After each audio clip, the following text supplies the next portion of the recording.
പ്രതിപക്ഷ പ്രതിഷേധത്തെ തുടർന്ന് രാജ്യസഭ 12 മണിവരെ പിരിഞ്ഞിരിക്കുകയാണ്. മണ്ഡല പുനർനിർണയം, വോട്ടർ പട്ടിക ക്രമക്കേട്, ദേശീയ വിദ്യാഭ്യാസ നയം അടക്കമുള്ള വിഷയങ്ങളിൽ ചർച്ച ആവശ്യപ്പെട്ടാണ് പ്രതിഷേധം.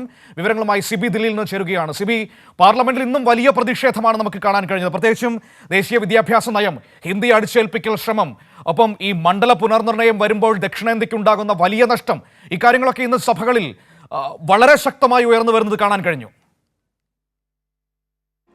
മനു, തീർച്ചയായും ഇന്നിപ്പോൾ പാർലമെന്റിൽ രാജ്യസഭയും ലോക്സഭയും ആരംഭിച്ചപ്പോൾ രാജ്യസഭയിൽ പ്രധാനമായും പ്രതിപക്ഷം നിരവധി അടിയന്തര പ്രമേയ നോട്ടീസുകൾ നൽകിയിരുന്നു. ഇതിൽ ഏറ്റവും പ്രധാനപ്പെട്ടത് ഈ മണ്ഡല പുനർനിർണയം, അതോടൊപ്പം തന്നെ വോട്ടർ പട്ടികയിലെ ക്രമക്കേട്, അതുകൂടാതെ ഈ ഒരു ദേശീയ വിദ്യാഭ്യാസ നയം അടക്കമുള്ള വിഷയങ്ങൾ ചൂണ്ടിക്കാട്ടിക്കൊണ്ട് വിവിധ സംസ്ഥാനങ്ങളിലെ എംപിമാർ, പ്രത്യേകിച്ച് പ്രതിപക്ഷ സംസ്ഥാനങ്ങളിലെ എംപിമാരാണ് അടിയന്തര പ്രമേയ നോട്ടീസ് നൽകിയത്.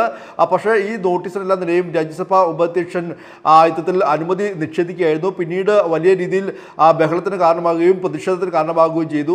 എന്തായാലും ഇതിൽ ഏറ്റവും പ്രധാനമായും ഇന്നിപ്പോൾ പാർലമെന്റിന് പുറത്തും ഈ ദേശീയ വിദ്യാഭ്യാസ നയവുമായി ബന്ധപ്പെട്ടുകൊണ്ട് DMK എംപിമാരടക്കമെല്ലാം തന്നെയും വലിയ പ്രതിഷേധം തീർത്തിരുന്നു. പ്രത്യേകിച്ച് ഒരു ത്രിഭാഷ നയം അടിച്ചേൽപ്പിക്കാനുള്ള ഒരു നീക്കം, അതുമായി ബന്ധപ്പെട്ടുകൊണ്ട് തമിഴ്നാടിന് ലഭിക്കേണ്ട തുക പോലും ഇത്തരത്തിൽ തടഞ്ഞു വയ്ക്കുന്ന ഒരു സമീപനം കേന്ദ്ര സർക്കാർ സ്വീകരിക്കുന്നു. ഇതിനെതിരെ വലിയ പ്രതിഷേധമാണ് DMK എംപിമാർ കന്നിമൊഴിയുടെ നേതൃത്വത്തിൽ പാർലമെന്റിന് പുറത്തും തീർത്തത്. പിന്നീട് പാർലമെന്റിനകത്തും ഇരു സഭകളും ഈ വിഷയം ഉന്നയിക്കുകയും അടിയന്തര പ്രമേയ നോട്ടീസ് നൽകുകയും ചെയ്തു. എന്നാലും രാജ്യസഭ ഇപ്പോൾ 12 മണിവരെ നിർത്തിവെച്ചിരിക്കുകയാണ്. ലോക്സഭയിൽ അതേസമയം തന്നെ നടപടി പുരോഗമിക്കുന്നു. പക്ഷേ ഇപ്പോൾ മണിപ്പൂർ അടക്കമുള്ള വിഷയങ്ങളിൽ മണിപ്പൂരിലെ ബജറ്റിന്മേലുള്ള ചർച്ചകൾ ഇന്ന് ലോക്സഭയിൽ നടക്കും. ആ സമയത്തെല്ലാം നിലയും മണിപ്പൂർ വിഷയവും ചർച്ചയായി വരുമെന്ന കാര്യത്തിൽ യാതൊരു സംശയമില്ല.